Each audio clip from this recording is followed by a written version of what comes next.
MarchaCast, o podcast do Manga Larga Marchador. Parceria exclusiva Cadência Marchador e Prime Marchador, diretamente do berço genuíno da marcha picada. Olá, meus amigos, turma boa da Cadência Marchador, turma da Prime Marchador. Com grande satisfação, mais uma vez, estamos aqui dando início a mais um MarchaCast. Esse MarchaCast de hoje, ele vem mais uma vez com uma alegria muito grande, né? Alguns criadores aqui de Pernambuco, foi muito difícil a gente colocar aqui na nossa mesa, por vários motivos, o tempo, o corre-corre, tanto nosso, da gente estar viajando para um lado para o outro, e a agenda dos homens, que sempre é muito pesada. Hoje, estou recebendo aqui, o Diogo não pôde vir, deixou um abraço grande, mas por motivos de visitas também, a gente tem se dividido para poder dar conta de tudo, mas hoje eu estou recebendo aqui, na mesa do nosso MarchaCast, um grande criador que vem dividindo águas aí na nossa marcha picada. Hoje comigo, Roberto Coceiro, do Aras Pichaó. Boa noite, meu irmão, coisa boa estar com você, satisfação muito grande. Vamos lá, fala com o povo, dá uma boa noite. Boa noite, turma, obrigado, Serginho, por ter convidado. A gente já vem com essa agenda brincando aí já há um tempão, né? Fecha a agenda, cancela, fecha a agenda, cancela. E agora deu tudo certo e vamos bater papo e vamos falar de cavalo, que é uma coisa aí. Boa. Robertão, falando já inicialmente com o nosso público, começa contando a história. O Pichaó, ele tem fases. Fala do início de tudo aí. Começa debulhando essa história aí pro pessoal. O Pichaó é dividido em algumas fases assim relevantes.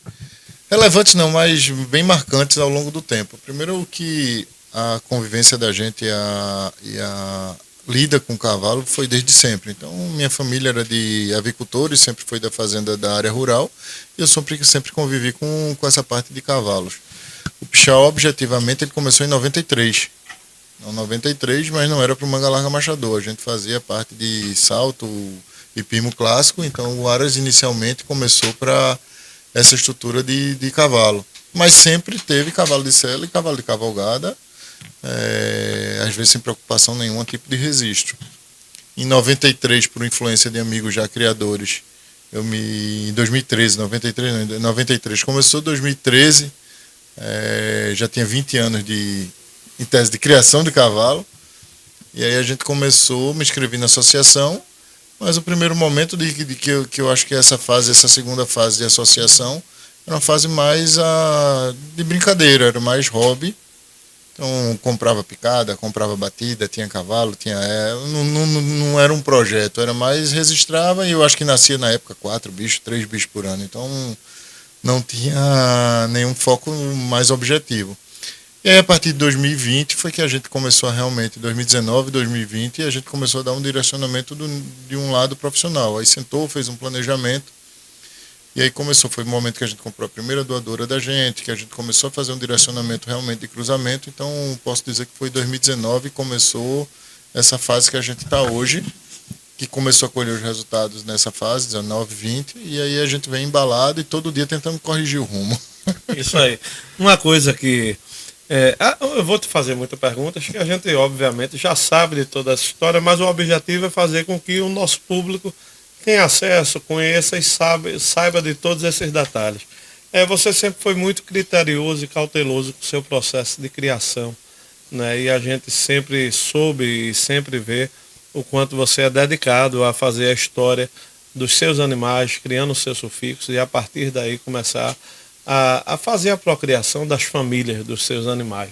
Eu queria que você falasse um pouco a respeito disso, né, dos animais que já vêm se destacando no seu sufixo, que tem vindo, enfim, vai falando com a gente. Serginho, veja, eu acho assim, eu sou bem criterioso no trabalho e no processo de criação. Não acho que é o único modelo, acho que é um dos N modelos que tem, porque até uma brincadeira que a gente já fez no passado, que eu disse isso até num bate-papo, eu acho que foi em um podcast. Acho que a grande missão do Aras é deixar o dono dele feliz. Então, como você vai conduzir de forma que lhe deixe feliz? Se você é um cara pisteiro, se você é um cara só de criação, se você é um cara só para criar e querer ver o cavalo nascer. Então, eu acho que há N modelos de criar. E o modelo que a gente escolheu e se encantou foi esse modelo tentando direcionar para a pista. Que cada dia fica mais. Sempre foi difícil, e eu noto que hoje, com a concorrência, com o grau de evolução dos animais, com o grau de evolução de vários criadores do Brasil, cada vez vem ficando mais competitivo e mais difícil. Em paralelo a isso, a gente tem uma raça que pode-se dizer que é uma raça nova, porque se você pegar, eu acho que a maioria dos cavalos hoje, terceira geração, quarta geração, ele tem papel aberto.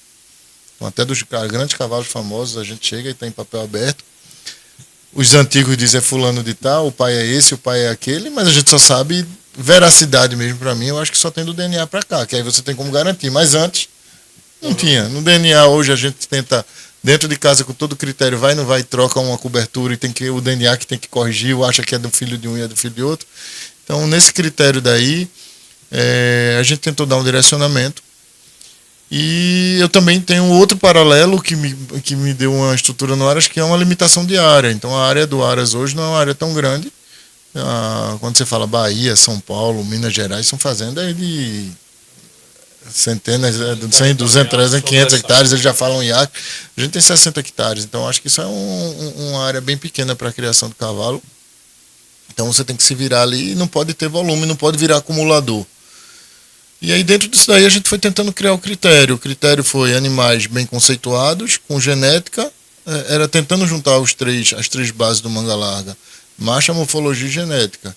Eu acho que individualmente todos eles são fracos e quando se junta termina sendo uma coisa forte. Então, quando a gente fala de marcha é um indivíduo, quando fala de morfologia é o indivíduo, e quando a gente fala de genética é a família do indivíduo. Um ponto da genética que eu acho relevante, que não é simplesmente porque é filha de um cavalo ou filha de uma égua, é filha a gente fala muito, é filho de fulano, mas que filho de fulano? Que filho? Então a gente tem que saber identificar, porque eu vejo, assim, uma leitura que eu faço um pouco da marcha picada, é que ela vem acontecendo determinadas mudanças, determinadas tendências na marcha picada, que já aconteceu na batida alguns anos atrás, então é como se a gente tivesse um certo delay. E você já vê nos grandes selecionadores de marcha batida, quando você pega um papel de um cavalo, ele já está pai, mãe, avô e bisavô, tataravô, tudo já num nível de seleção muito alto. Na marcha picada a gente vê a maioria, quem é o pai, e nem se preocupava até 3, 4 anos atrás, não se perguntava na marcha picada nem quem era a mãe. Hoje a gente já está falando em quem é a mãe, quem é o avô, quem é o bisavô. Então acho que esse foi o critério assim que eu tentei adotar. Acho que cavalo é uma coisa que traz fama e traz resultado até financeiro por Aras, mas quem faz tropa é égua. Então, para mim, a coisa mais importante que tem dentro do Aras é o time de égua. E ao longo dos anos a gente foi tentando garimpar e juntar um time de éguas para montar uma estrutura de doadoras que já vem acontecendo no Aras já há algum tempo. E a gente tem uma produção hoje que eu não faço mais barriga já há alguns anos. Então a gente produz de um grupo de 14 éguas de forma bem fechada. O que tem de fora são alguns embriões comprados. E aí vai começando a nascer as famílias. Então você hoje olha lá no Aras, você tem 5 filhos de uma égua, 4 filhos de outra, 7 filhos de outra, 10 filhos de outra, e começa a lhe dar um parâmetro que eu acho que esse negócio da reprodução assistida foi uma coisa boa, que dá a possibilidade da gente avaliar a produção mais rápido, né? Porque se for de barriga, você só vai avaliar daqui a 2, 3 anos. Claro. Na hora que você tem que no mesmo ano 4 filhos de uma égua com o mesmo cavalo, você vê o que imprimiu de características de morfologia, de marcha, então eu acho que facilita muito o caminho. Qual a média hoje o número de animais mais ou menos que nascem hoje dentro do Pichal? Eu tento fazer uma média de 35 a 40 animais nascidos no ano. A gente trabalha com... O objetivo é fazer 60 embriões, esse seria a meta.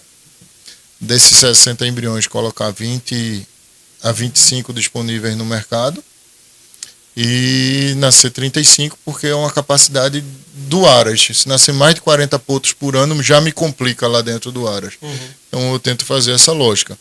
E até uma coisa curiosa, Sérgio, que muitas vezes o pessoal vê, tu tá botando o embrião dessa égua para vender e não tá botando daquela outra, ou tu tá botando dessa por um preço e tá botando da outra. Eu acho que hoje a produção de todas as éguas são bem parecidas e bem do mesmo nível. E o que me direciona valores e disponibilidade é quantidade. Então, às vezes eu tenho uma égua que nessa estação eu só consegui tirar um embrião. Eu tenho um certo restrição de vender aquele embrião. Tem uma outra égua que na estação me deu 7. Então você está botando uma condição de preço melhor e uma condição e uma disponibilidade maior. Não é porque o embrião é melhor do que o outro hoje, porque eu acho que padronizou bem o nascimento. Assim, eu vi uma história há muito tempo atrás. Eu vou fazer um parênteses só para te contar um. Fique à vontade. No começo a gente começou a fazer muita visita. Que eu tentava de cada área, eu tentava tirar duas situações. Uma, o que tentar copiar e o que tentar não fazer de jeito nenhum. Era pegar um exemplo do que aconteceu de bom para levar para dentro de casa e um exemplo do que aconteceu de ruim para não repetir. Todos eles eu tentava ver alguma coisa. E uma vez em conversa até com o pessoal da Batida, o pessoal da Morada Nova, vendo numa discussão do embrião na época, que ainda nem pensava ficar só na picada, e eu recebi essa informação dentro, mas se nascer um macho, que a gente fala muito isso, né? E aí, Flavinho lá da Morada Nova me disse isso uma vez. Beto, se você escolhe um embrião, que você escolheu o pai, escolheu a mãe, macho ou fêmea, tanto faz, velho. Tanto faz. Um cavalo bom dá muito mais dinheiro para um área do que uma égua boa. Claro. Então, na hora. Um indivíduo bom, um animal bom vai dar mais resultado do que. Um garanhão é cobertura, não, mas o que eu digo, um cavalo ele lhe traz um macho quando ele vira, volume de cobertura, o cavalo, você começa a ter visita para ver produção daquele determinado cavalo. Então, uma égua é muito mais limitada do que o cavalo. Se você está falando de um animal de nível médio para baixo, claro que todo mundo prefere uma égua, mas num animal de alto nível, você diz assim, pô, comprei um embrião topado de uma égua fenômeno da raça com um cavalo fenômeno da raça. Sai um macho daquilo dali, é uma maravilha, pô. Não é ruim de jeito nenhum, não. Então, hoje, inclusive, os embriões que eu compro no mercado é mais pensando em macho do que em fêmea, porque eu gostaria de direcionar, assim, tentar fazer um novo cavalo de um sangue aberto. Uma vez eu conversei com um casinho lá do VB, pô, eu quero comprar um embrião teu, mas eu quero um sexado macho. Não, Beto, a gente não faz sexagem. Então faz o seguinte, o primeiro que nascer macho é meu. Porque eu queria, de fato, para trazer uma genética daquilo dali para dentro de casa. Então, se você acredita no pai ou na mãe, você não precisa estar preocupado se é macho ou se é fêmea. E lá dentro de casa hoje, eu considero que eu consegui montar um time de doadoras que tanto faz. O que nasce da Catrina, o que nasce da Canela, o que nasce da Califórnia, são animais que estão dentro de uma mesma faixa. E a gente disponibiliza embrião nesse quantitativo. Voltando à conversa, eu tento fazer esses embriões, esses 60 embriões, e disponibiliza no mercado o que eu tenho de excesso, não o que eu tenho. E às vezes o que eu tenho de excesso em determinados períodos. Não sei se agora a gente tem um mês, eu acho que é fevereiro do ano que vem, que tem 21 barrigas para nascer. Imagina nascer 21 barrigas no mesmo mês. Então estou dando prioridade para vender os embriões que vão nascer nesse mês específico para poder facilitar a vida, porque o ideal era que nascesse todo mês um pouquinho para você conseguir ter uma estrutura organizada. Mas a lógica seria essa daí. Roberto, outra pergunta. Desde o teu início da tua concepção de criação, como você definiu, até a nível de elucidar a turma que está assistindo, foi picada de excelência com picada misturando com sangue de batida, como muitos outros criadores mais tradicionais faziam, né? De onde veio o princípio aí da tua lógica de criação? Ou seja, é complexo a resposta disso daí. Na verdade, eu acho que... eu acho que isso é bem simples na minha cabeça hoje. Quando eu comecei, a gente vai fazendo determinadas loucuras que hoje eu tenho vergonha de repetir. Então, você vai criando uma lógica própria, querendo ser mais inteligente com todo mundo. E me lembro muito claramente que eu tinha uma égua bem lateralzinha e comprei uma cobertura de um cavalo de batida para ver se saía coluna do meio. Então, acho que esse é um pensamento que, por incrível que pareça, tem criador muito que ainda fala disso hoje. Mas na minha cabeça está totalmente superado. Eu vejo genética hoje de uma forma bem mais simplória do que a grande maioria, eu acredito. Eu acho que quando a gente pensa em cruzamento, é características que vai herdar do pai ou da mãe. Você fala, eu acho, de tudo que eu já li e pesquisei, não só no cavalo, grau de herdabilidade é até terceira geração. Então, pai, avô e bisavô. Você não consegue, a partir de mais do que bisavô, identificar características específicas. Vou falar isso na gente. Você tem uma determinada. Minha boca tem um determinado formato, que isso pode dizer, foi o avô materno, foi. Até um bisavô você consegue identificar alguma coisa. Quando você passa disso daí, vem tão diluído já as características que você não consegue identificar. Então, na hora que você tem esse tipo de herdabilidade, vai puxar a característica do pai ou da mãe, a gente adotou alguns princípios. Então, princípio básico, assim, o primeiro, que é um pilar que você até falar com a Eduarda, ela repete muito isso. Você vai usar uma égua, se você não estiver satisfeito, que na pior das hipóteses nasça igual a égua que você está usando, não use sua égua. Se você vai usar o cavalo e você não está satisfeito, que nasce igual o cavalo, porque a turma quer usar A com B e que nasce a C. Bicho, você tem que nascer, vai nascer, na minha opinião, vai nascer variações de A ou variações de B, juntando as duas características. E respondendo. É como se você fosse fazer um filho que viesse parecido com o tio, né? É uma coisa, não, vamos pensar assim, quero produzir, sei lá, um animal, vamos até falar em altura, eu quero produzir um animal que tenha 1,50 m. É mais fácil eu produzir um animal de 1,50 m se eu pegar um pai de 1,50 m e uma mãe de 1,50 m, ou se eu pegar um pai de 1,70 m com a mãe de 1,40 m, para fazer a média e fazer. Então eu vejo muito que é isso. Ele vai herdar de um lado ou do outro. Então eu sou um criador de picada. Eu só uso picada. Então tanto de pai ou de mãe. A gente tem defeito dentro da tropa? Tem, eu acho que todo mundo tem. Onde é que eu acho que é o caminho para buscar a correção do defeito? Antigamente tinha muito isso de buscar na batida. Eu quero dar mais perna, vai na batida. Isso já teve no passado na batida, tem uma coisa pior. A gente foi. A raça Mangalarga Machador, o pessoal conta muito que o pessoal saiu até um pouco da raça para buscar correções na época que não tinha DNA, que não tinha isso tudo.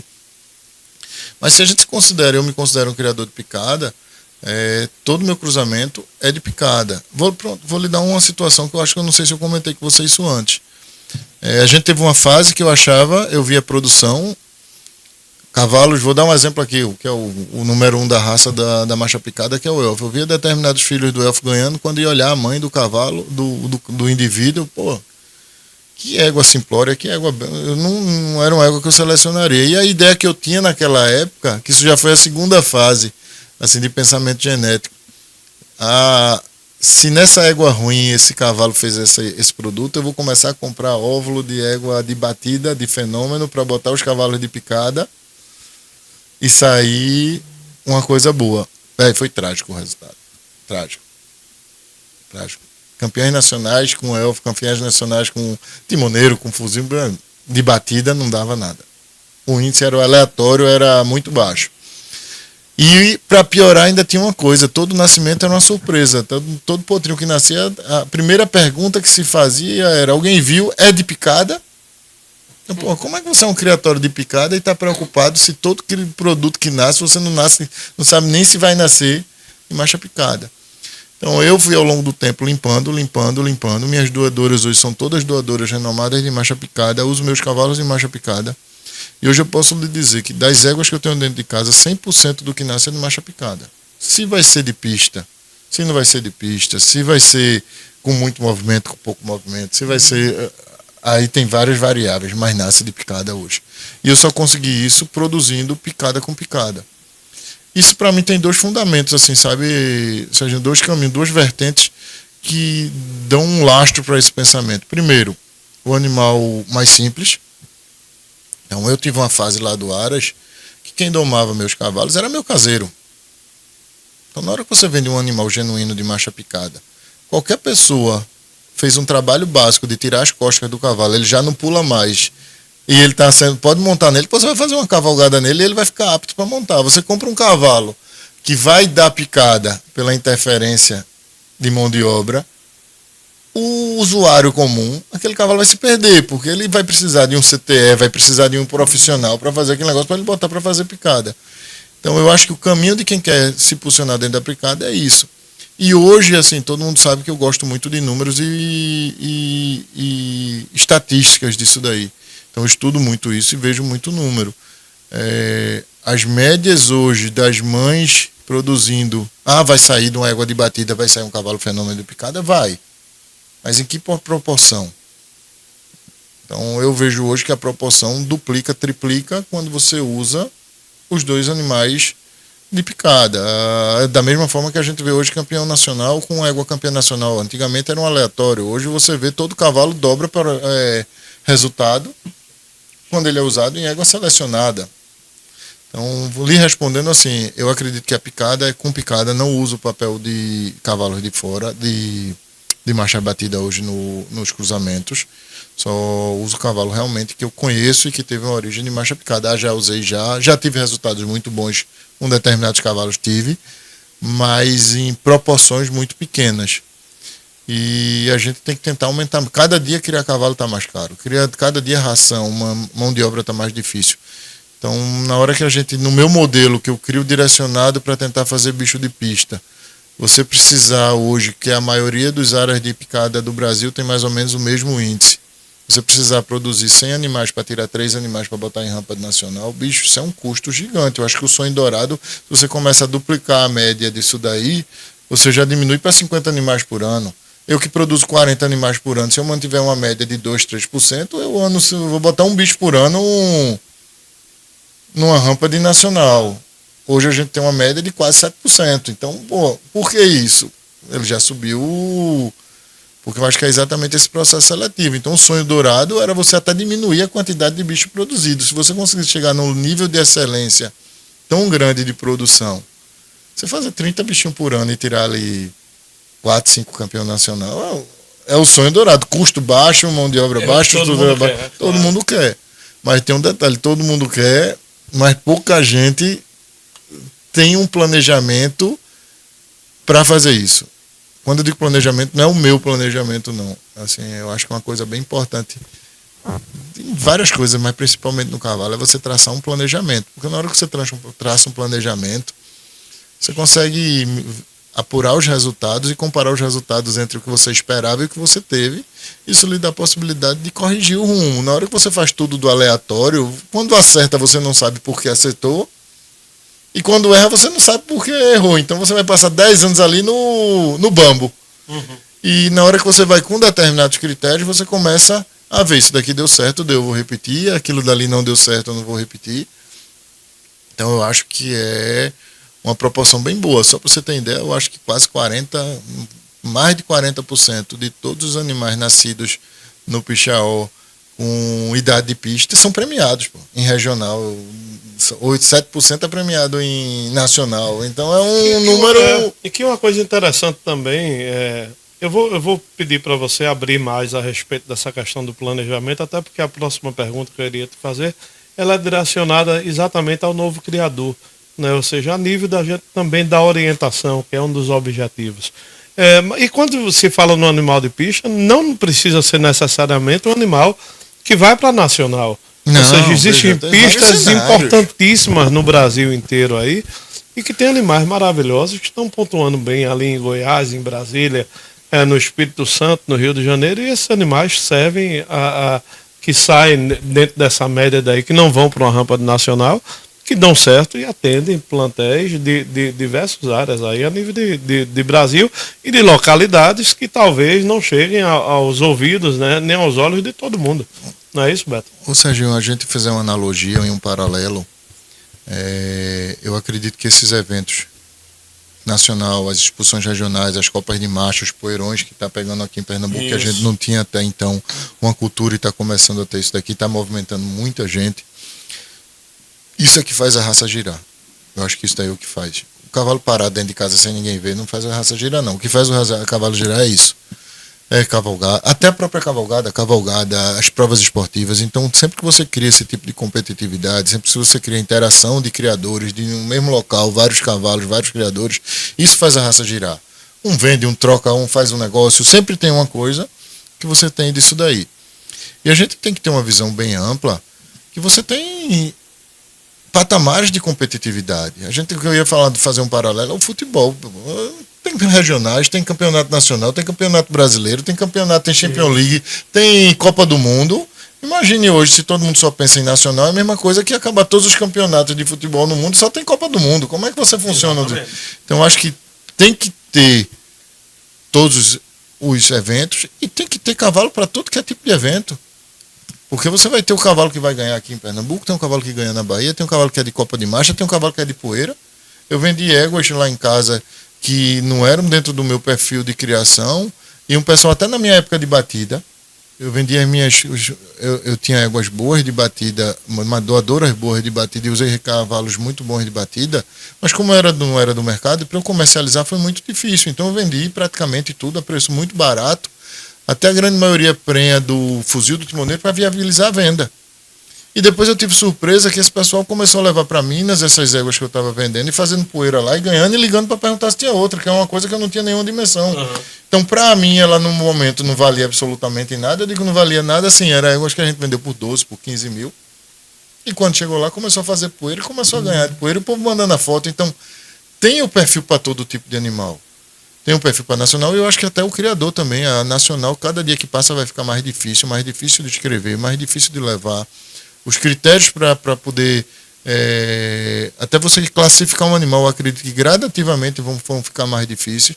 E a gente tem que ter para todos os perfis. Não tem nacional todo dia, agora tem Copa de Marcha quase todo final de semana, tem poeirão quase todo final de semana. E a gente tem que ter o animal para fazer essa brincadeira, porque você não vai pegar um... Até porque hoje a gente lembra daquele negócio que eu te falei, que a gente tem uma versão da batida de tendência um pouco mais atrasada. Quando eu digo atrasada, eu não estou falando indivíduo não, tá? Eu estou falando do que vem acontecendo. Então, a batida vendia cota muito antes de cavalo do que picada começou a vender cota de cavalo. Batida começou a vender fração de embrião congelado muito antes do que a picada. Então, o tipo de seleção que eu vejo é que eles começaram, até por tempo. Então, dentro desse cenário, você tem que ter todos os animais para atender todos os públicos e todos os locais. E uma tendência da batida é o seguinte: às vezes tem muita gente que classifica um bicho, e se ele é perfil de nacional, o cara não vai fazer prova com ele o ano todo, porque vai desgastar, porque vai machucar, porque vai criar uma lesão. Classificou eu já vi alguns criatórios grandes que faz isso. Vai com um time para uma determinada exposição, classificou 3, 4, aqueles 3, 4 já estão guardados para nacional. Aí na outra expulsão ele vai com um time novo, se ela classifica mais 2, aqueles 2 já estão guardados. Não. É uma cultura bem diferente da picada mais das antigas, que a picada via, pelo menos é uma leitura minha, a exposição como uma festa. Então era todo final de semana você levava a mesma égua que já ganhou para a exposição e para fazer. Eu acho que se você começar, eu não tenho esse número fechado, mas eu acho que se você fizer uma pesquisa, esse número vai ficar bem claro. Éguas de campeãs nacionais de batida que passaram a frequentar regionais e éguas campeãs nacionais de picada que frequentam regional. A picada leva de volta, é como se fosse a competitividade da pista do dia a dia. A gente já teve em Gravatá aqui, categoria com 10 éguas de campeã nacional, de marcha picada. Na marcha batida você vê mais novidade, égua que não chegou no auge, não conquistou aquele título importante, porque na hora que ganhou o título, o cara deixa ali, ela mais de stand-by e vai virar reprodução. Então é como se fosse fazendo uma diferença, num objetivo mais de criar, valorizar o bicho e deixar o bicho para reprodução, e a picada mais a brincadeira da corrida do final de semana. E isso é uma cultura totalmente diferente. Eu vejo hoje isso mudando na marcha picada. Eu, particularmente, eu tenho feito isso. Tem determinados animais que a gente não leva mais para toda exposição. Tem determinados animais que saem para uma exposição com um time que não está classificado para poder classificar. E aí vai juntando aquele volume. E nessa técnica até me deu um resultado diferente do que eu estava acostumado. Esse ano é o ano que eu mais consegui animais pichau classificados para nacional. A gente não tem um volume tão grande ainda. Então, na hora que eu disse assim, hoje eu tenho, acho que sufixo pichau, 18 a 19 animais classificados já para nacional. Ano passado a gente tinha 8, 7, e era aquela coisa, toda vez saía com os mesmos cavalos. A Ipanema, por exemplo. A Ipanema eu fiz uma expulsão que eu queria fazer com ela, ela foi bem, a gente queria fazer 2 expulsões porque fez teste de ferrajamento, teste de embocadura, algumas mudanças que a gente queria fazer para tentar potencializar até resultado. Mas é uma égua que não está no plano mais sair com ela, a não ser nacional. Não vejo mais sentido sair com ela no plano regional. Na hora que você começa a tirar, isso é uma cultura que eu vejo muito implantada na marcha batida, sabe, Serginho? O cara ganhou, levou, conquistou, guarda esse daqui, é só a festa grande agora. Eu classifiquei, é a festa grande, ele não vai ficar aqui. E isso termina tendo uma razão, porque na hora que você pega qual é o objetivo de você, o cavalo da gente, você leva para uma exposição, para você diferenciar ele dos demais, ele ser submetido a um comitê julgador, se for uma expulsão que tem mais de um árbitro, ou um árbitro específico, para ele ser diferenciado dos demais, e a partir dali ele virar um produtor, ou o macho ou a fêmea, para passar para a produção. Não é um esporte de competitividade que todo final de semana você tá, eu vou ganhar de Serginho, eu vou levar meu cavalo para ganhar do de Serginho. É um conceito que na batida isso estava muito claro, e na picada ainda tinha essa, da resenha de eu vou levar meu cavalo para dar uma pisa no cavalo de Serginho. Então eu vejo isso com clareza dos criadores que pensam mais nesse caminho de criação, preservar o animal, até porque na hora que você leva uma égua que foi uma campeã nacional para uma exposição regional, qualquer resultado para ela, fora o campeonato, não é interessante. Claro. Então, pô, você sair hoje para uma exposição que qualquer resultado fora do campeonato é ruim, porra, é lógico um negócio desse, não faz muito sentido. Claro, eu entendo perfeitamente. Então hoje eu tenho uma teoria que eu acho assim, eu acho que o grupo de animais da gente é levar para as exposições para tentar eles serem reconhecidos como indivíduos especiais, para quem tiver potencial levar para uma exposição cada vez mais forte e no final uma nacional, que eu acho que é o auge de tudo. E a partir daí você valorizou e ele vai para a produção, não a pista pela pista. Tu vou ficar 10 anos fazendo pista. Isso não significa que tem animais que vão fazer por um determinado período. Tem animal para chegar, eu acho assim. Eu tenho um exemplo dentro de casa, assim, o cavalo foi muito. Eu tive muita sorte no cavalo. O meu anjo da guarda é muito forte nisso daí, porque eu tive vários exemplos dentro de casa de aprendizado. Eu tenho umas 4 perguntas sobre ele daqui a pouco para lhe fazer.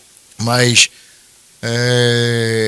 tem éguas que são mais tardias. Quando eu digo mais tardias, não é nem por questão de preparação e maquiagem, não. É por questão de maturidade. Isso está acontecendo comigo agora. Para mim, uma das melhores éguas e a minha cela favorita dentro de casa é a genuína. Se você disser assim, você quer sair hoje para montar em uma fêmea dentro do pichaó, para mim é a genuína do pichaó. E não falo isso nem pelo lado de sentimento, não. Lado pela sensação da montada. Esqueça só a comodidade de cela, estou falando o conjunto mesmo. Mas é uma égua extremamente quente. Extremamente quente. E a juventude dela, 3 anos, 4 anos dela, eram éguas que era difícil. Quando o juiz montava, apertava a cela, apertava a perna do jeito diferente, ela já queria. E a maturidade está chegando. É uma égua que está fazendo 5 anos agora, 5 anos e meio. E eu vejo que cada dia que passa, ela está mais tranquila, indo para um caminho de tranquilidade e sendo mais fácil de montar, sendo mais fácil de manusear. Não é que ela consequentemente, ela consegue entregar um resultado de marcha, de movimento muito maior do que aquele cavalo que está tenso, que está nervoso. Então tem cavalos que vão ser mais tardios e vão precisar você persistir por ele por mais tempo. Mas tem outros hoje jovens que chegou, o exemplo, eu tenho um contraponto ao fuzil. E foi para 2 exposições montadas, na terceira já foi a nacional, foi grande da raça e já parou. Então é uma coisa que é um contraponto disso daí, que foi um cavalo que chegou muito rápido e já apresentou um resultado muito rápido. Então você tem tipos e tipos de animal, não tem receita de bolo, a gente não está com máquina. Mas eu vejo hoje que assim, o principal objetivo para quem cria nesse caminho que eu estou indo é você ter um animal reconhecido e depois passar ele para reprodução e não ficar de eterno fazendo pista com ele. Pelo menos é o que me motiva hoje e que me direciona, sabe? Você pode eventualmente voltar com alguns animais na hora que você acha que um animal está com capacidade de fazer mais do que ele já fez de uma vez anterior, porque o tempo colaborou com ele, porque por N fatores, isso pode acontecer. Você trazer, como o Renato fez, a história do próprio Iraque, foi de uma vez e com 2 anos depois, o cavalo, todo mundo falava que estava ainda melhor do que o ano anterior, do que quando ele ganhou, e Renato teve confiança e sentiu que o cavalo estava num potencial ainda maior do que quando ele tinha sido a primeira vez campeão dos campeões, e levou e o cavalo conseguiu fazer. Mas isso vai da sensibilidade, da estratégia e da sorte de cada um. Agora há pouco você falou a respeito de planejamento, não é? E nessa questão do planejamento, falando também um pouco em sustentabilidade, falando em relação à parte administrativa do próprio Aras, tiveram várias fases, em todas essas fases sempre houve assertividade. Qual foi o ponto mais crítico, mais difícil? Hoje em dia é sustentável, o Aras sempre sai no verde, no azul, como se diz a história. Ou seja, fala um pouco também a respeito disso. Ainda voltando na questão do planejamento, eu te pergunto isso a nível de também dar informação a nível de mostrar um pouco às pessoas como é que pode se seguir, como é que pode se planejar. Sérgio, assim, eu vou começar assim, eu acho que hoje eu não tenho e não conheço ninguém que tenha a receita do bolo.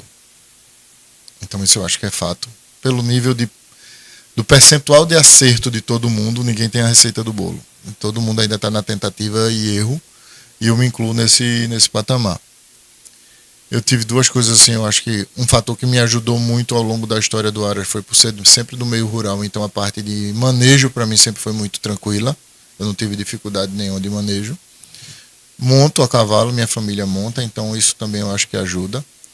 E esse lado um pouco metódico de tentar fazer um planejamento e redirecionar. Eu sempre fiz, eu sempre avaliei os animais que nasceram, eu sempre tive critério de avaliar de tantos meses.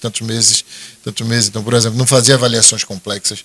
Era ABCDE, era uma coisa assim, é elite, é bom de sela, é cavalgada ou é descarte. Então sempre avaliava os animais na semana que nasceu, 15 dias, com 3 meses, com 6 meses, quando começava a mexer puxado e quando começava...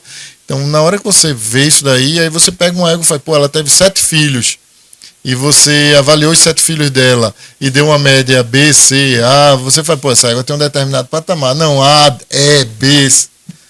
Então, quando eu vejo assim, o que é que eu penso muito e falo muito em planejamento. Tive um criador essa semana, domingo, eu recebi um amigo lá em casa, um amigo levou um criador novo lá de Brasília. E a gente tava batendo papo. Meu amigo, ó, eu não tenho a receita não, mas se você tiver a possibilidade, sente com quem está envolvido no Aras e se projete daqui a 3, 4, 5, 6 anos, o que é que você imagina tá. E a partir do momento que você faça esse tipo de planejamento, quando eu digo em quantidade, em perfil de égua, em direcionamento do Aras para criação, se é para pista, se é só para produção de cavalo de sela, e a partir do momento que você faz esse tipo de, pelo menos um pré-planejamento disso daí, tudo que você fizer de compra, de direcionamento, ser dentro desse perfil, porque eu vejo hoje um nível muito de aleatoriedade em algumas situações, porque eu passei por isso. Eu comprava um dia um cavalo de batida de um valor, outro comprava uma de cavalgada, outro dia comprava um macho sem ter égua para cruzar.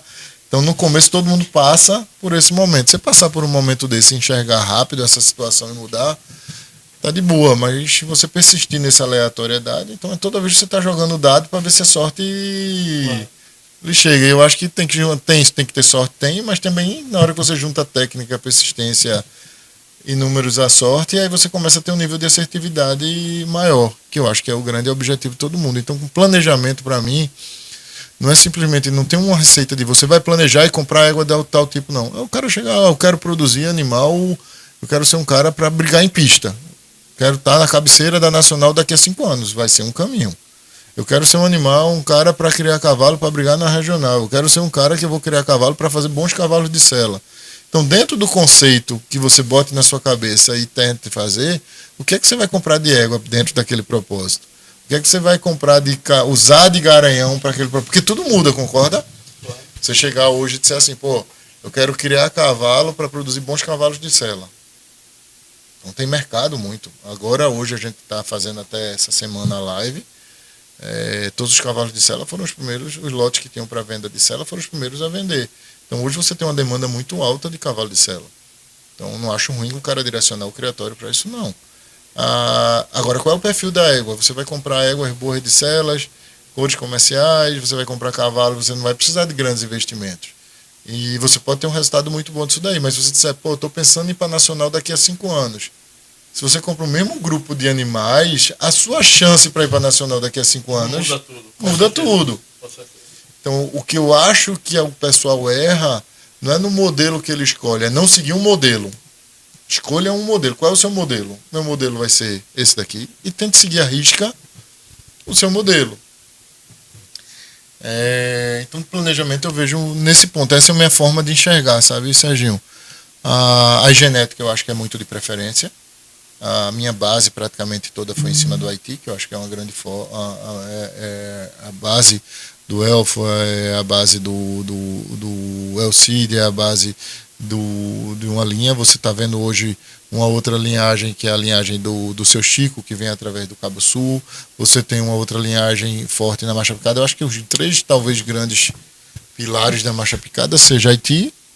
Eu não falo nem o Elfo, porque o Haiti também teve um grau de influência muito grande. O Elfo até superou o pai muito, mas o El Cid, o Haiti foi um cavalo que predominou muito e botou muita coisa de marcha picada, que dizem que o cavalo é descendente do quartel JB. Aí dizem que porque provar só no DNA. Então pode ser e pode não ser. A tendência, pelo que os antigos dizem, é isso daí.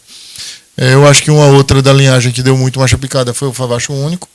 Então é uma linhagem que eu gosto, que é uma base aqui de Pernambuco. O Único foi de Sérgio Guerra, de Cacau, então do Aras Pedra Verde, do Aras Calule. Então acho que é outro pilar da marcha picada, a parte do Haiti e o Único. E vejo também a parte antigamente eu não tinha essa visão tanto do Cabo Sul, porque para mim os 3 pilares da marcha picada era a parte da linhagem do Farrapo até do Farrapo Bela Cruz, que era a parte que deu o Lampião HO e essa descendência. Mas hoje eu inclusive acredito que já aparece uma quarta que eu não enxergava antes, não é nem que aparece, é que eu não enxergava tão claramente antigamente, que é uma linhagem decorrente do Cabo Sul, que aí vem seu Chico, vem o Cadá lá do HD, do pessoal do HD. Então tem uma linhagem forte do Cabo Sul. E aí a escolha de cada um e vai tentando fazer na sua linhagem, por facilidade de região, por disponibilidade de local. Eu sempre tentei padronizar. Eu acho que você, com a tropa mais parecida, é mais fácil de você produzir, é mais fácil de você escolher cavalo, é mais fácil você ter hoje uma diversidade. Minhas primeiras 7 doadoras, assim, entre minhas primeiras 10 doadoras, 7 eram filha do Elfo. Acho que você botar as 7 elencadas e quem não conheça quem são as éguas, vão dizer que são de linhagens totalmente diferentes. Aí você já fez uma primeira linhagem dela, de filhas dela dos timoneiros, já saiu um padrão. Aí agora já está saindo fuzil em filha do timoneiro. Então, minha tropa está começando a ficar toda, para você olha e ela está mais homogênea e vai chegando. Porque imagina, pô, você fazer 40 filhos por ano e toda égua você escolher um cavalo. Essa daqui vai ser que cavalo? Essa vai ser que cavalo? Você quando faz 5, 6 barrigas por ano, isso é possível. Mas na hora que você faz 40, 50, 60, você tem que ter aquele cavalo que você vai passar na tropa toda. E para você aquele cavalo passar na tropa toda, você tem que ter uma iguada já dentro de um determinado padrão que aceite o cavalo. Então acho que da linha genética e do cavalo não entra esse no tipo do planejamento, porque eu acho que isso é muito gosto individual. Mas eu acho que tentar ir para uma linha padronizada é um caminho que talvez facilite bastante o resultado. Como eu sempre falo quando a gente faz os nossos podcasts, não é o nosso MarchaCast, o objetivo é perguntar, para que você que está aí possa escutar. Então aqui não é o podcast do cara que pergunta, que sabe mais, não. Eu estou aqui, inclusive, para aprender muito com esses caras daqui. Esse daqui, todas as vezes que eu vou no área dele, primeira coisa, eu vou lá, tem um sino lá que eu vou batizar ele, vou mandar botar uma plaquinha lá perto dele, com o meu nome. Não, tem também um sinozinho que é histórico lá, que a gente bate quando sempre sai um negócio. Dessa vez ele bateu o sino que quase derruba o sino. Coisa boa essa daí. Olha, essa daí eu não ia nem tocar no assunto, mas eu até fiquei sem jeito agora, mas é verdade. O sino balançou. O sino balançou e balançou pesado. Deu para ouvir de longe. Mas enfim, então eu estou aqui para aprender, mas para perguntar, para que você que está aí do outro lado possa de fato escutar os grandes criadores da marcha picada. Não é à toa que esses caras estão aí imprimindo. Eu ainda me considero um cara em começo de carreira, sinceramente, assim. A gente, uma outra coisa eu acho que é importante para o novo criador isso. Se você está entrando no cavalo pensando em resultado em curto prazo, procure outro caminho, procure outra diversão, porque o cavalo, uma das coisas que eu mais certa que eu já ouvi, assim, foi eu estava ouvindo uma conversa lá numa das nacionais que a gente teve, tinha um senhor que era de um criatório bem antigo, e a conversa dele era falando para uma outra pessoa assim, meu filho, curto prazo em cavalo é 6, 7 anos, médio prazo é 15, 20, e longo prazo é uma vida. E hoje eu consigo perceber isso. Você compra um cavalo, começa a usar o cavalo, daqui que esse cavalo venha produzir animais que já estejam montados é 4 anos, 5 anos. Daqui que esses cavalos que ele produziu venham produzir para você ver se está no caminho certo, é mais 7, 8, 9 anos. E para você ter netos, bisnetos de geração, é 15, 20 anos. Então, eu acho que cavalo é uma coisa realmente assim, de pensamento de médio e longo prazo. Eu vejo o pessoal entrando hoje querendo resultado amanhã, não vai ter. Entrando na seara do que você falou de resultado financeiro, o Aras vem se pagando já há alguns anos, às vezes sobrando um pouquinho mais, às vezes sobrando um pouquinho menos, nada de exorbitante até o momento. Ano passado foi um ano até um pouco difícil para a gente, porque foi um ano que a gente fez uma opção de segurar alguns animais num projeto de criação, então precisava segurar. Em algum momento você, como criador, vai precisar travar a venda, que a gente tem conta para pagar, e a venda é a melhor coisa que tem pro Aras. E às vezes você trava a venda, trava o coração dos assessores. Mas quem mais quer vender é a gente, mas em alguns momentos eu acho que faz importante pelo projeto, sabe? Claro, sem dúvida. Eu acho que tem animais, inclusive, que não deveriam ser vendidos, para que você possa, de fato, constatar tudo que você investiu e consagrar o animal, o seu animal. Com essa coisa de 50% facilita a vida hoje. Isso. Mas o que eu estou querendo dizer, Serginho, é o seguinte, é que você, na hora que... O pessoal só vai lá em casa querendo comprar a cabeceira. Na hora que você começa a vender toda a sua cabeceira, você corre o grande risco de virar criador de refúgio. Porque qual é a égua que tu deixa para parir dentro de casa? É a que não serviu para pista, é a que ninguém quis comprar, é a que não saiu, aí tu deixa ela lá, vai botar uma barriguinha para sair. Pô, qual é a chance dessa égua que, como indivíduo, ela não era nada, que já ficou para lá, e você vê isso acontecendo de fato. Então, um cara pega o melhor bicho dele, ele vendeu, o segundo melhor ele vendeu, o terceiro ele vendeu. Quem é que está produzindo dentro de casa dele?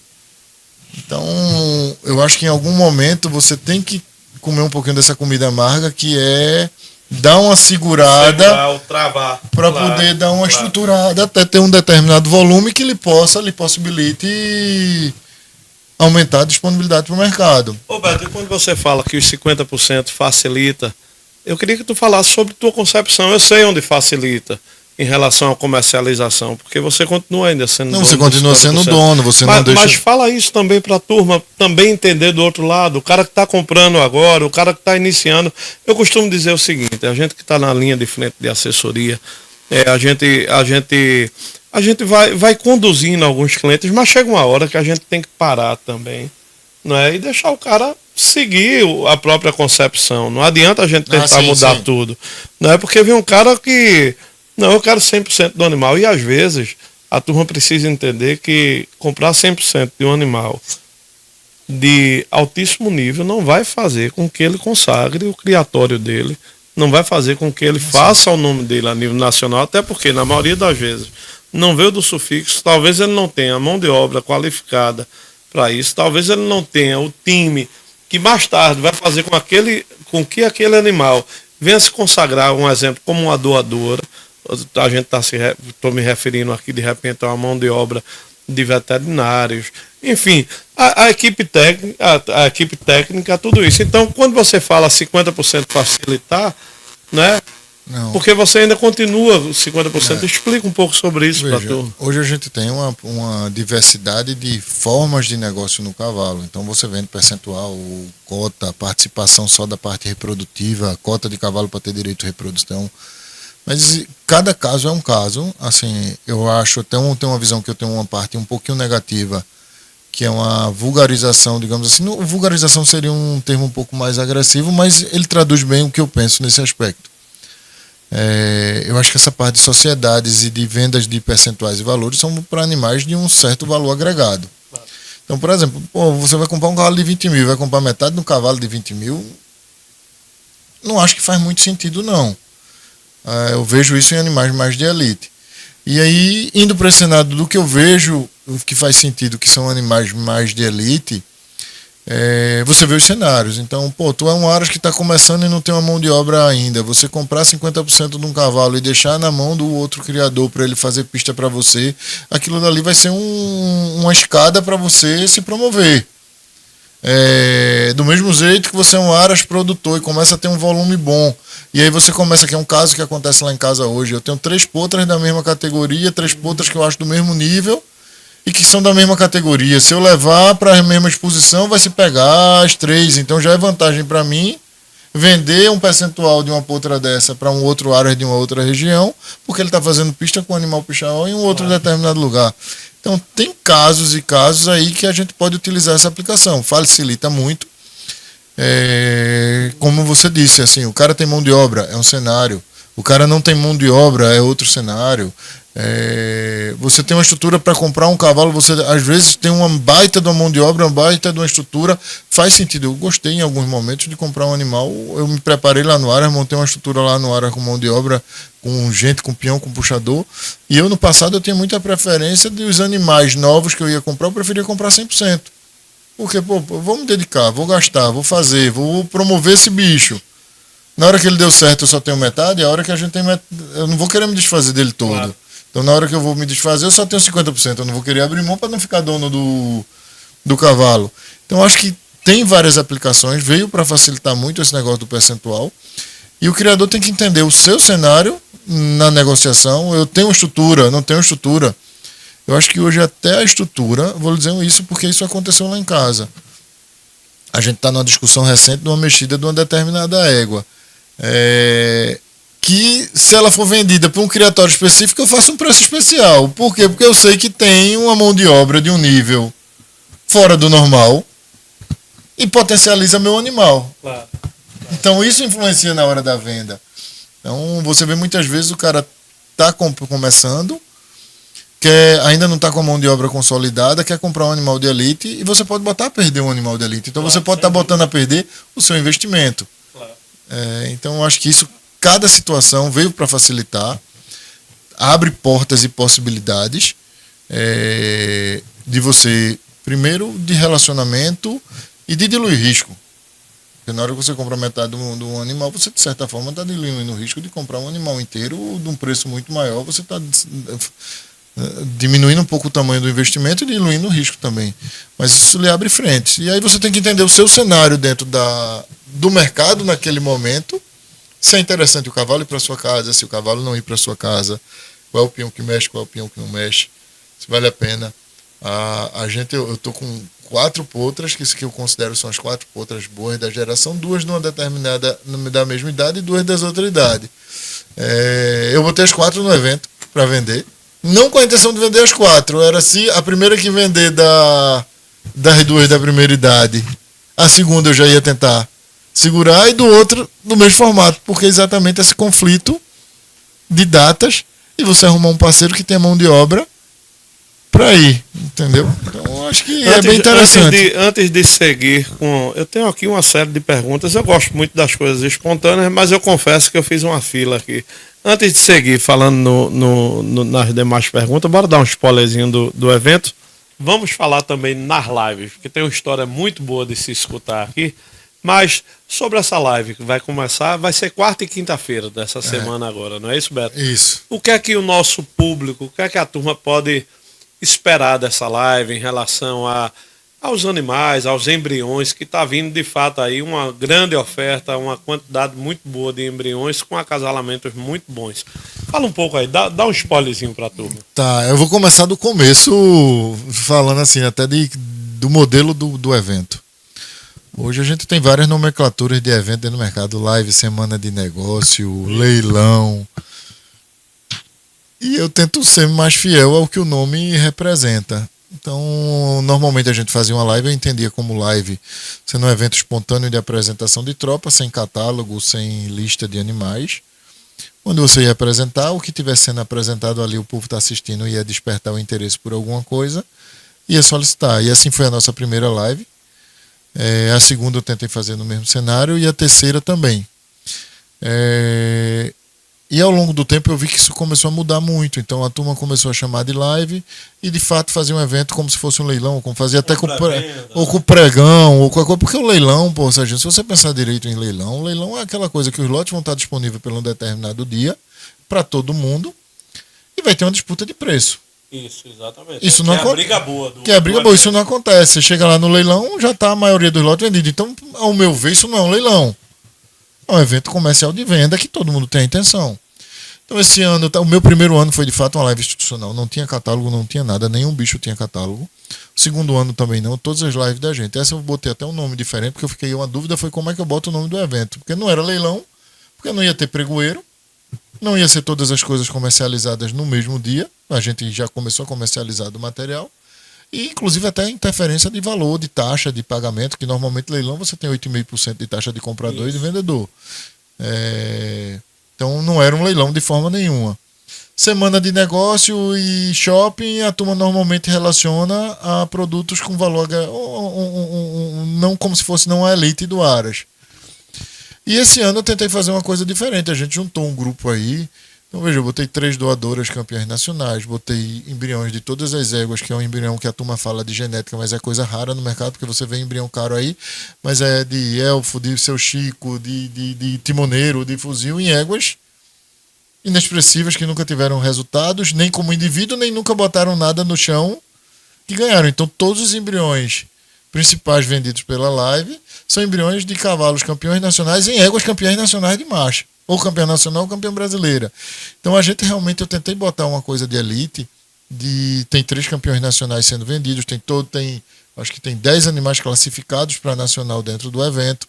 Então, a gente botei alguns cavalos de sela, mas foram poucos. Acho que botou 4, foi 5 lotes de animais de sela, que já saíram todos. Então, a primeira coisa foi achar a nomenclatura. E aí tentou indo para essa inovação, alguém deu uma dica. Eu acho que alguém não, foi até a Ada Gordinho que deu essa dica. Bota Live Premium. Live Premium era Pichaó. E a gente tá com um catálogo. Eu acho que foi o maior evento assim que eu fiz de quantidade de lotes. São 62 lotes. São 5 lotes de cobertura, 24 lotes de embriões e 31 lotes de animais. Os animais que eu venho fazendo pista, cavalos já premiados e nacionais estão, 3 doadoras, 2 já foram vendidas, só tem uma. Das potras também algumas já saíram. O evento é essa semana, a gente já está com quase metade dos lotes que estão no catálogo comercializados. E até foi uma coisa diferente, Sérgio, de uma experiência que eu botei um volume grande. Eu acho que quando você faz um leilão, isso é uma curiosidade, quando você faz às vezes um leilão, pelo menos a impressão que eu tenho é que quando o pessoal faz um leilão, ele fica naquela ânsia de zerar todos os lotes do leilão e ser todos vendidos. Isso não é um objetivo meu, porque o que é que eu fiz? Eu botei todo o time que eu estou trabalhando de pista. Então, o meu interesse era fazer um evento, arrecadar um determinado valor financeiro, porque o Aras precisa girar e precisa pagar a conta. Mas não era zerar, porque se zerar eu não tenho um bicho. Eu não tenho um bicho para ir para expulsão, não tenho um bicho para ir para nacional, ano que vem eu estou a pé. Então, o meu objetivo foi, na hora que você vai ter uma aceitação, o público gosta de mais coisas, então, de um determinado perfil.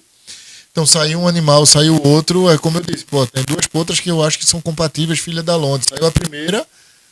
A segunda eu já estou bem mais travado em relação a preço, porque o objetivo já é outro. Saiu uma potra da lágrima, outra eu já estou mais travado. Então era o que o público escolhesse, ele está levando, porque eu preciso disso daí. Primeiro pelo critério financeiro e segundo por incompatibilidade de idades. Então eu não tenho como puxar 2 potras na mesma categoria.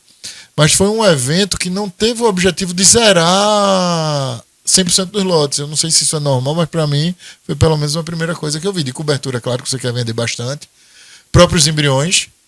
Então, eu tenho 2, eu tenho embrião, vou dar um exemplo. Eu tenho embrião, eu só tenho um embrião da canela e um embrião da canela com fuzil e um embrião da canela com timoneiro. Eu só tenho esses 2 embriões da canela. Minha intenção não é vender os 2.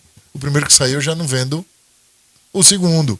Da Ipanema, eu tinha 2 embriões da Ipanema. Eu tenho um terceiro embrião que está para confirmar 60 dias, porque é um que eu fiquei para mim, porque eu não tinha nada para nascer da Ipanema. Mas Ipanema eu tinha 3, botei 2 para vender, segurei um. Então um realmente é para mim, porque senão não tem produção da égua. Então não foi um objetivo de fazer assim, uma zerar total, não vai ter pregão, é a venda do dia a dia. Então acho que foi o primeiro modelo que eu fiz desse jeito, com um catálogo geral, o catálogo dos animais que estão todos. A gente dividiu em 2 dias, porque eu acho que você apresentar 62 animais no mesmo dia vai ficar uma coisa muito longa e maçante. Então a ideia é dia 29 ser um evento online para a gente apresentar só embriões. E aí eu queria fazer uma curiosidade, eu estou no momento bom do Aras, que eu estou com todas as minhas doadoras e todos os meus cavalos dentro de casa, não tem nada desse grupo que está em sócio, tanto dos principais. Ano passado, quando eu fiz a do timoneiro, quando eu fiz a de 24, o timoneiro não estava em casa, então teve peculiaridades. A Nigéria estava no sócio, a Patusca estava no sócio, esse ano está tudo lá em casa. Então acho que vai ser uma coisa curiosa, que eu acho que é até bem legal de se ver. A gente está pensando em fazer. Vou trazer a bailarina. Quem é a bailarina? A bailarina Marisa é uma das doadoras que tem embrião para vender com fuzil e com timoneiro. Não, hoje ela só tem até com fuzil, não tem com timoneiro. Mas eu vou trazer a bailarina, o Arém, que é reservado campeão nacional, filho dela, a Índia, que é filha dela, a Inglaterra, que é filha dela, o invasor, que é filho dela. Então vou mostrar a mãe, o pai, de forma presencial, e a produção daquela égua que já está ganhando em pista ali naquela apresentação. Então trazer a Lágrimas, 2 filhas dela que estão, uma delas já está classificada para nacional. Então a ideia era que eu acho que isso até, para quem assistir, não é nem só no intuito comercial de querer comprar nada, eu acho que pode ter um lado bem elucidativo de você ver assim, tô vendo o animal, tô vendo com que ele produziu, tô vendo 3, 4 filhos desse determinado, o que é que a mãe marcou de característica, o que é que o pai marcou de característica. Então acho que até como de curiosidade e de criação vai ser uma coisa bem interessante. Então a ideia da sexta-feira, do primeiro dia 29, vai ser nesse formato. A ideia é a gente fazer online, vai ser transmitido. E dia 30 seria mais para apresentar todos os animais, e aí seria um momento de confraternização e de receber os convidados lá dentro do Aras. Então o planejamento está esse. Foi a primeira vez desse formato. A nossa primeira live foi uma live que foi no meio da pandemia, eu acho que foi a segunda ou terceira live que a gente fez, que você comenta que foi Isso eu ia perguntar exatamente a respeito da primeira. Só fazendo um resumo, essa live daí, gente, vem aí qualidade, ou seja, no meu ponto de vista comercial, preços justos para o comportamento no mercado. Também eu tenho aqui uma pergunta para... eu acho que eu sou o mais barato dos caros. Para fazer a respeito disso aí. É uma pergunta não, um tema que eu vou levantar para a gente discutir.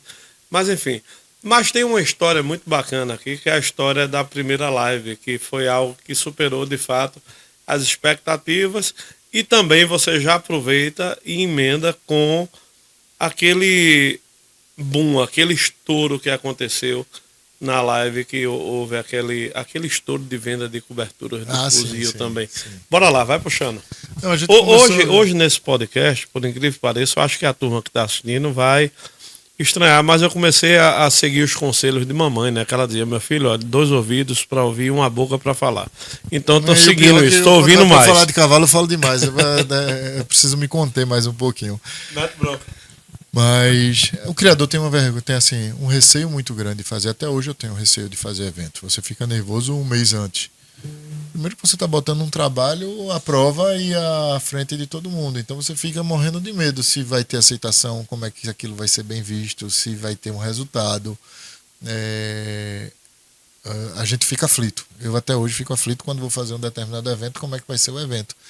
Às vezes não é nem só no pensamento do resultado financeiro, não, porque muitas vezes eu acho que o evento, às vezes você tem um caráter institucional, que eu já fiz alguns, e que traz um resultado paralelo muito positivo, não é nem falando de dinheiro, é falando de aceitação. Então, uma coisa até para o criador, não se pode de fazer evento, de chamar o pessoal para lhe ajudar, de equipe de assessoria, Serginho, Cadência, porque a forma de você ser visto é fazendo evento, é a forma de você viabilizar e até de ter um sentimento do que você está fazendo para o mercado, porque uma coisa é você criar só para você. Eu acho que o cavalo você tem que juntar na hora que você pressupõe, você parte de um ponto que você quer fazer seu Aras viável e dar uma conotação comercial para ele, não por uma necessidade de financeiro de ganhar dinheiro no Aras não, mas de equilibrar umas contas, de aquilo não ser um fardo.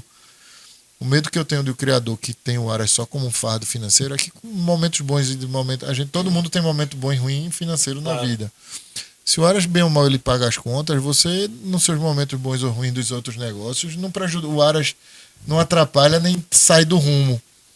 E na hora que ele todo é aquele que todo mês você tem que estar tirando de algum lugar para botar nele, e na hora que você tem qualquer outro desequilíbrio, o primeiro lugar que você vai parar é no Aras. Então, se você consegue criar pelo menos um equilíbrio no Aras, eu acho que você faz um projeto mais longínquo, mais duradouro, e o cavalo precisa disso. Então, um ponto eu acho importante é assim, não tenha vergonha de fazer evento, não faça. Se não vem, às vezes não tem volume para fazer, junta com um vizinho, junta com um negócio, mas fazer evento eu acho que é muito importante. Mas faça, mostra o projeto, mostra o produto, mostra o projeto, e isso serve até de crivo para você ver, pô, tá tendo aceitação, porque, pô, se eu crio só para mim e não tô vendendo, eu tenho que começar a olhar porque o mercado não tá querendo aquele meu produto. Então, eu acho que isso faz parte. Então aí vem uma história curiosa, a primeira live da gente, a gente tinha, isso foi em 2000 e foi quando eu comprei o timoneiro em 2021, se eu não me engano, 2020, 2021, foi a primeira live da gente, foi 2021, acho que foi isso. E estava na época da pandemia, eu acho que não estava com essa cultura de live, e aí começou a sair, a estrutura da gente é uma estrutura bem legal lá no Pichaó, então não precisava de muita alteração, nem muita montagem para fazer as coisas, e a gente começou a fazer dentro de casa, pensou em fazer. Tinha acontecido uma live forte de um criatório também de referência dentro do Brasil de Marcha Picada, e a gente foi fazer a da gente. E no primeiro cenário, assim, uma dor de barriga geral para ver como é que ia fazer, como é que não ia fazer, se ia dar certo, se era um maluco. Falando nos números que você me contou. Não sei, não fico tão à vontade de... Eu quando peço isso, porque eu achei arretada a história que você esperava um número X e daqui a pouco, quando viu, tu já tinha superado, que você achou que era visualizações. Isso é... Conta, eu achei isso arretado. Na primeira live da gente, a gente tinha assim... para montar a estrutura da live, com o pessoal de divulgação, passagem, as coisas todas, naquela época a gente tinha gastado em torno de 50 a 60 mil reais. Então, a meta 1 da live era faturar 66 mil. Eu vi, vou fazer, sou um criador novo, vou me posicionar no mercado, o pessoal vai entender e vai começar a conhecer alguma coisa do Pichaó. Se eu faturar 66 mil, vou pagar 6 mil de comissão, e vai sobrar 60 mil. Vou pagar as contas da live, então fiz um evento institucional. Botei a cara no mundo e saí a custo zero o negócio. Então, para mim, esse foi meta 1. A meta 2 já era um pouquinho mais audaciosa. A gente pensou assim, vai vender uns 150, 200 mil. A história, viu, meu povo? A história. Vender uns 200 mil na brincadeira, vou pagar a conta da live e vai sobrar um dinheirinho pra gente fazer uma farra e fazer uma resenha. Esse foi, de fato, o objetivo. E aí tinha o sonho impossível, que era assim, a gente se posicionando, era o sonho impossível. Até então a live de maior faturamento tinha sido uma live de 400 mil reais. E aí o sonho era faturar 401 para dizer que tinha sido a live na época que tinha faturado os 401. Então isso foi de fato o planejamento da live. A equipe de venda chegou lá em casa, quando chegou, sentou, eu fiz, o planejamento é esse, isso, aquilo, outro, parará. E nessa época, a minha primeira live, quem fez foi o pessoal da Confiança, estava na frente. A Expressão da Marcha estava começando com a gente lá, e aí estava a Ada, estava a tropa, todo mundo daqui de Pernambuco. Você ainda não estava tão ativa, acho que eu não lhe conhecia na época. Não, na verdade, a cadência ainda não tinha surgido nessa época, não. Eu estava na publicidade Equestre. E aí, quando chegou lá no Aras, então veja, era tudo novo. O evento comercial via online de cavalo, até então, não era uma coisa consolidada. A gente está falando no começo de pandemia aí, eu acho que foi 2021, foi fusível de 2019, 20, 21, foi 2021, agosto de 2021, eu acho que foi mais ou menos isso. E aí começa a brincadeira, num domingo de tarde, começa de 4 horas da tarde, porque os horários bons para fazer live era domingo que não tinha futebol, outro, tem umas coisas a gente começa a fazer. E aquela tensão, né? 3 dias antes com dor de barriga, sem comer, sem beber, sem fazer absolutamente nada. A live começa a rodar. Em um determinado ponto, meu telefone começa a tocar com o pessoal da Confiança. E quando liga, lá da Confiança, pare. Eu estava vendendo os embriões e estava vendendo cobertura e cota do cavalo e mandando eu parar de vender, porque já tinha saído um volume tão grande que eu não sabia quem estava lá dentro, porque você no dia a dia, na confusão do evento, você não tem ideia de fato da quantidade de coisas que saiu. E tava legal, tava animado, depois anunciando uma cobertura, mas você não tinha noção do que era. Eu não tinha tomado um chazinho ainda, não tinha tomado um uísque, não tinha feito absolutamente nada. Isso eram umas 9 horas da noite, 8 para 9 horas lá, e começou de 6 da noite, 5 da 5. Às vezes umas 7, 8 horas da noite eu recebo a ligação, pare. Eu, por que pare? Tem que rever, tem que ver quantidade, o que é isso, o que é aquilo. Mas por quê? Não, nós passamos de 800 e pouco, acho que era o número aí, sempre perto de 900.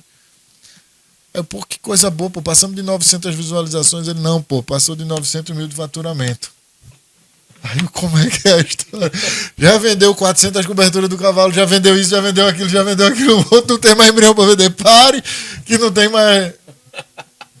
Que história boa. E aí, quando chegou, a live terminou. Foi uma live que a gente, eu acho que chegou quase 1.200.000, 1.300.000 de faturamento. Hoje é um número pequeno para alguns áreas grandes.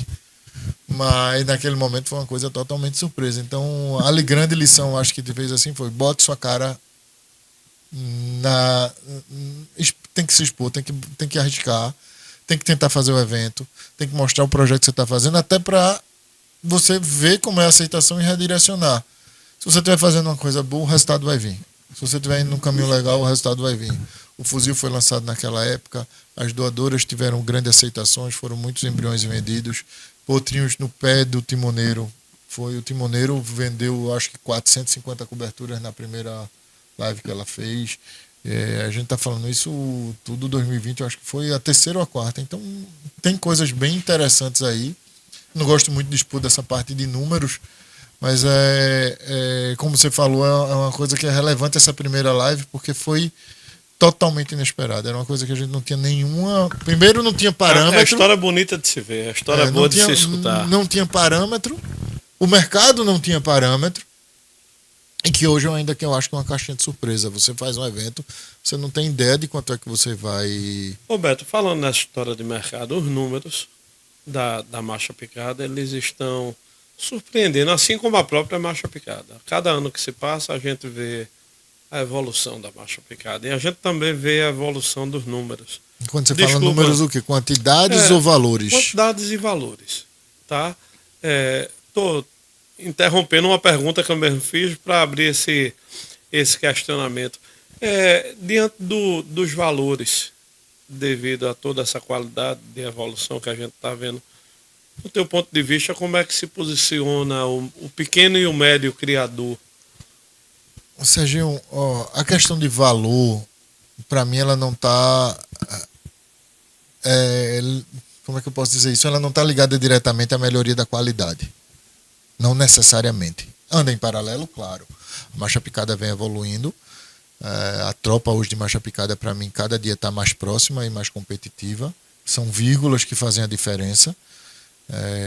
A genética é muito parecida, porque todo mundo usa um grupo de cavalos, então a genética termina sendo muito parecida. São vírgulas de detalhe, preparação, estrutura, e você consegue mão de obra muito relevante fazendo isso daí. O que eu vejo hoje uma grande alteração de valores é o seguinte: a marcha picada, isso é uma percepção minha, tá? Não estou dizendo que é esse o motivo, não, mas a minha percepção. A percepção que eu tenho da marcha picada, das antigas, é que a marcha picada era uma coisa mais de brincadeira. O cara comprava um cavalo para cavalgada, que esse cavalo virou um cavalo de sela, deu certo, e ele ganhava um dinheiro, não era. E eu vejo um movimento grande de consolidação de criadores na marcha picada. De criadores que estão tratando a marcha picada como uma criação de verdade, com objetivo, com longevidade, com várias características envolvendo isso daí.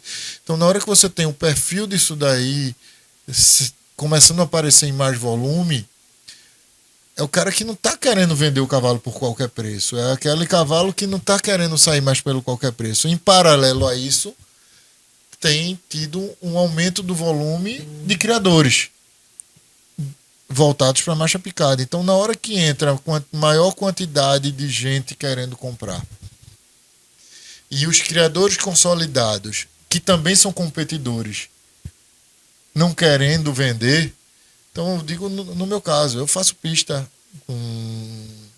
frequente, eu adoro fazer pista, pretendo um dia diminuir a quantidade, mas nunca deixar de fazer, porque eu acho que isso é a vitrine do Aras. Como é que eu posso vender um cavalo pelo um preço que eu compraria?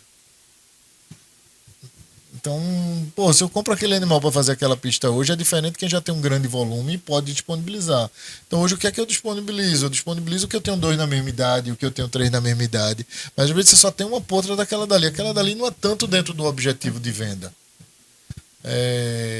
Então, o Aras ainda não está numa conotação 100% comercial, poderia dizer isso, porque ele ainda está num ponto de equilíbrio de eu montar uma estrutura de tropa para poder ter um volume de disponibilizar isso para o mercado. Então, esse aumento de preço eu vejo que está nesse conjunto de fatores, entrando mais gente para comprar, mais gente com poder aquisitivo, e ao mesmo tempo a consolidação de criadores que querem fazer também seu nome e sua história. Então, você termina tendo uma oferta ao mercado, velho. Não é porque a marcha picada está melhor, ou porque podia o cavalo estar hoje 10 vezes melhor do que de fato está como indivíduo. Se não tivesse gente querendo comprar, não tinha como. Então vejo que o mercado está aquecido da marcha picada. Cada dia que passa são criadores novos entrando. O mercado está quente. Eu vejo isso daí. Bicho competitivo em pista, cada vez a competição está ficando mais difícil. Então, consequentemente, os bichos estão ficando mais caros. Então, eu tive a sorte de entrar num determinado time que eu montei um grupo de 14 doadoras campeãs nacionais de marcha, que hoje é inviável, até pela minha condição, eu acho que seria inviável montar esse time hoje de 14 éguas pelos preços de mercado. Tem égua que a gente negociou metade por 2 vezes, 3 vezes o que eu comprei há 8 anos atrás. E ela já era campeã nacional na época. Então, o que é que você atribui essa valorização? Para mim, simplesmente é mais gente procurando. E quem tem, não quer vender, porque tá difícil. O cavalo ainda, você ir para elite, se a gente comparar em tudo, futebol, Fórmula 1, eu acho que tá tudo muito parecido, pô. Essas categorias de base é uma coisa, mas para brigar na cabeceira uma das coisas uma interessantes, uma das coisas interessantes, até para você que pretende vir a Pernambuco, fazer às vezes, inclusive está aqui o convite, venha ao Pichaó através da Cadência Marchador, da Prime Marchador, não vá direto não, brincadeira. Do jeito que você for. O Serginho aqui é parceiro. E parceiro já bateu muito sino lá no Pichaó. Mas eu acho que é legal assim. Então, eu acho que é o único Aras que até hoje não houve uma visita. Que não teve um negócio. Eu estava falando isso logo cedo. Nunca houve uma visita no Pichaó que não houvesse um sino batido. Tá vendo? E o povo diz que eu sou ruim de vender, tá vendo? Mas não, calma, que agora eu vou falar aqui que esse cabelinho bonito e essa carinha simpática daí, às vezes bota a gente para tomar Rivotril de manhã, tarde, de noite, de madrugada. Mas num bom sentido, calma. O que é que eu vou falar? É o seguinte, existem projetos de criação. Hoje em dia, depois de um certo tempo na assessoria, eu consigo entender isso com mais tranquilidade. Tem alguns animais que você leva um grupo de criadores no Aras, como acontece de eu levar no seu Aras, e o cara bateu o olho no que você não quer vender. Mas por que você não quer vender? Porque é o teu projeto de criação. Ou seja, é o que você passou anos e anos para nascer aquele animal específico. Então, de repente, ali você tem um comentário, quando você terminar, eu vou fazer um comentário interessante sobre isso. Ali você não tem a questão do preço. Tem a questão do valor. Você não quer vender, não é por uma questão comercial, mas por uma questão de seguir todo o planejamento que a gente falou até agora sobre ele. Né? Então, isso é muito interessante para você que está começando também a criar, que tem uma hora que o dinheiro em um determinado animal não vai ter valor, porque tem um projeto de criação que você acredita e que você sabe que vai chegar lá com aquele animal. Né? Um exemplo, de forma bem tranquila, sem falar nome de animal, sem falar em valor, mas já aconteceu em uma negociação que nós fizemos, né, do Roberto chegar para o cliente e dizer, olha, eu não gostaria de vender esse animal, só vendo por esse valor daqui, porém, eu acho que nesse momento não é o valor que um animal merece. Era esse comentário que eu ia fazer para você. E em um outro momento, o cliente chegou para mim e disse, mas eu quero fazer negócio, né? O Diogo junto comigo sempre nessas negociações pesadas.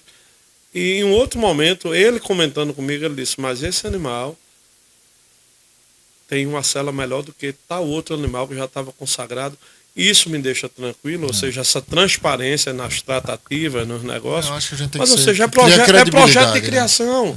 Não é isso daí faz com que a gente trabalhe de forma muito tranquila e você que está aí do outro lado também fica isso daqui até a nível de dica para que você tenha cuidado quando você for comprar animal com valor agregado mais alto, que você saiba com quem você vai fazer negócio, qual tipo de sócio você vai ter, né, em um percentual de um animal. Mas prossiga. Desculpa interromper, mas eu precisava. Eu tenho 3 comentários assim que é totalmente dentro do que você está falando. Primeiro, assim, o cavalo tem uma curiosidade que ele tem 2 preços. Então, é diferente. Não é uma fábrica, não é um produto de prateleira que tem um preço tabelado. Mas mesmo não sendo um produto de preço tabelado, você tem um parâmetro de um determinado animal, num determinado perfil, ele vai custar um determinado patamar de valor. Claro que em áreas maiores, áreas mais famosos, aquilo talvez seja um pouco mais caro. Em outras áreas que não tenha tanta expressão na venda, que ainda não esteja tão comercialmente falando, você vai conseguir. O outro lado tem um preço de um cavalo que é um preço de uma negociação específica. E por que eu estou querendo fazer esse comentário, Serginho? Porque eu vejo, às vezes, o criador que está começando usar esse preço da exceção como um parâmetro, como referência. E ele termina perdendo o negócio. Vou dar um exemplo que isso... eu tenho uma égua e você tem uma égua também. Nós dois somos criadores, vamos fazer essa determinada hipótese. Beto vendeu uma égua por 10, a égua de Serginho, a gente se pegou na última exposição e tua égua ganhou da minha. Pô, se minha égua ganhou da égua de Beto e ele vendeu a dela por 10, a minha vale 10 ou mais. No cavalo isso não funciona necessariamente assim.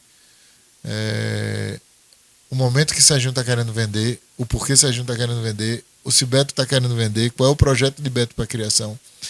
Então, eu vejo que às vezes o criador novo, ele usa como referência uma grande negociação e às vezes ele quer que aquele produto dele tenha aquele valor daquela grande negociação, termina deixando de vender por boas oportunidades e por bom preço e preços justos, tomando como referência uma negociação que teve um envolvimento de vários outros fatores que não pode ser usado de referência. Então, esses são os 2 tipos do preço do cavalo. A gente fala, um cavalo de cavalgada vale quanto? Um cavalo de cavalgada é bom, você diz assim, um cavalo castrado de cavalgada, não estou falando de pista não. É um cavalo hoje de 20 mil. Você concorda que é um cavalo 15 a 25, talvez seria o mercado de um cavalo de cavalgada? Isso, e pode de repente valer 50, não. Dependendo. Aí eu tenho aquele meu cavalo que eu sou apaixonado, que eu gosto dele, que foi filho de uma égua minha, que eu não estou disposto a vender. Não tem preço. E vou vender ele, venho até vender ele por 50 ou por 40 pelo dobro. Se você usa essa negociação como referência para vender o seu dentro de casa, você termina perdendo bons negócios. Claro. Entendeu? Então eu acho que o criador novo precisa ter esse tipo de visão de o que é que ele usa referência de preço e ele deixa de vender. Eu passei por isso já. Minha égua ganhou da égua de fulano e é mais barata do que a dele. Aí eu recebi a proposta, não vendia porque eu só queria vender mais do que a dele. Mas aquela dali teve um envolvimento e teve uma grife que às vezes quem está no mercado trabalhando há 10 anos tem um determinado nome que quem está 1 ano não tem. Então isso traz valor agregado. Então esse é um ponto. Para o criador novo, outro ponto que eu acho que é relevante é o seguinte, que é o que eu acho que vocês podem ajudar, que a gente estava batendo um papo grande. Que você até brinca assim, do garimpo da marcha picada, e eu acho que de fato é o garimpo. Eu acho que se você roda, você ainda acha muita coisa boa com preço muito bom. Você não vai hoje no Aras famosão, no melhor Aras do Brasil, e querer comprar um produto nível A pelo preço de oportunidade. Você não vai achar isso. Mas agora você acha C e acha um produto compatível. Então eu acho que o garimpo, esse termo que você usa, para mim é uma coisa muito importante. E vocês, como assessoria, tem uma ferramenta disso de conseguir juntar A com B. Porque para você ir para o shopping comprar é fácil demais. Quando eu digo para o shopping, eu vou para o Rio Mar comprar tal produto. E todo mundo vai comprar aquele dali na loja de grife e tal. Mas você pode me levar num lugar que não seja o Rio Mar e ache uma coisa tão boa. Embora no Rio Mar não tem Rolex, né? Eu sei que você gosta de comprar Rolex. Não, meu relógio não É muito pesado pro meu braço. Brincadeira. Mas é sério, eu acho que ainda a possibilidade de garimpar coisas boas existe. Claro. Eu tive na minha história dentro do Pichau vários garimpos e várias oportunidades. Ganhei muita coisa com animais que foram garimpados. Acho que a assessoria ajuda muito nisso, é peça fundamental nisso, porque levar simplesmente para o área de referência. O cara às vezes nem precisa, como você disse, não vá direto não. O cara não precisa, Claro. às vezes, de uma ajuda para chegar lá no Pichau ou para chegar De no forma área grande. claro, Mas na hora que você roda o Brasil e que tem conhecimento, apesar a internet atrapalhou um pouquinho isso, né? Porque hoje tudo vira online. O cara faz um videozinho daquele cavalo lá no fim do mundo mas mesmo assim eu continuo sendo uma pessoa que acredito muito na possibilidade de garimpar. Isso. E assessoria sendo como peça fundamental de acontece, achar isso daí. E acontece muito o seguinte, né, Beto? Por exemplo, inclusive, Beto, essa coisa toda não significa que ele é meu melhor amigo e me dá aquelas oportunidades de ouro, não. Não, Eu não digo tem Beto nada. com todo carinho e respeito que a gente tem na nossa relação, que foi construída e que continua em construção. Mas o que eu digo é o seguinte, a aproximação, o cotidiano, o fato de estar perto, às vezes, faz com que a gente tenha alguns, não são privilégios, mas privilégios de informação. Sim, Um exemplo, a gente informação, estava batendo pô. um papo agora há pouco de alguns animais que eu estou especificamente procurando. Ou seja, no momento você não tem, mas na hora que surgir, pelo papo que a gente está tendo, próximo tal, você já sabe que eu estou garimpando para determinados clientes.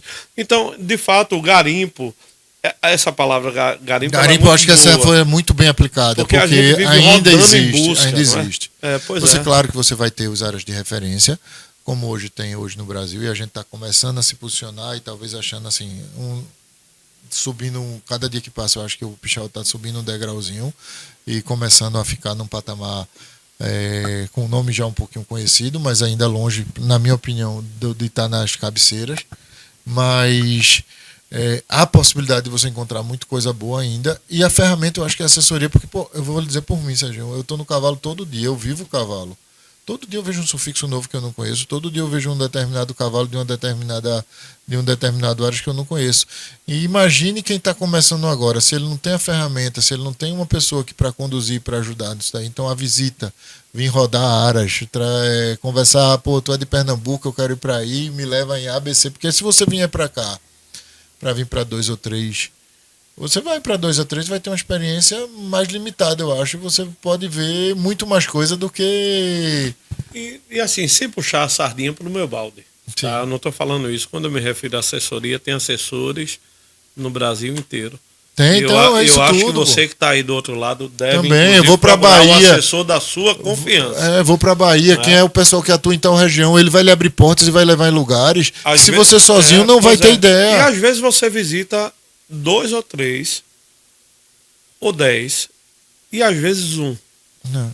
E às vezes nesse 1 você vem sozinho e não vai ver o que talvez você veja através da assessoria. Não, acho que é positivo. A que a assessoria gente tem começa ajudado a buscar muito. o que o cara precisa, né? E a assessoria regionalizada, isso também faz uma diferença grande. Então você vem para Pernambuco hoje procurar assessoria de Pernambuco para ali ciceronear nas áreas, é uma coisa extremamente relevante. Na hora que você vai para o interior de São Paulo, quem é que atua em tal região, para você poder, porque você não Eu conhece. quando preciso ver um animal na Bahia com um cliente, eu procuro um assessor região parceiro da Bahia. local. Então acho que essa assessoria tem feito um trabalho muito bom.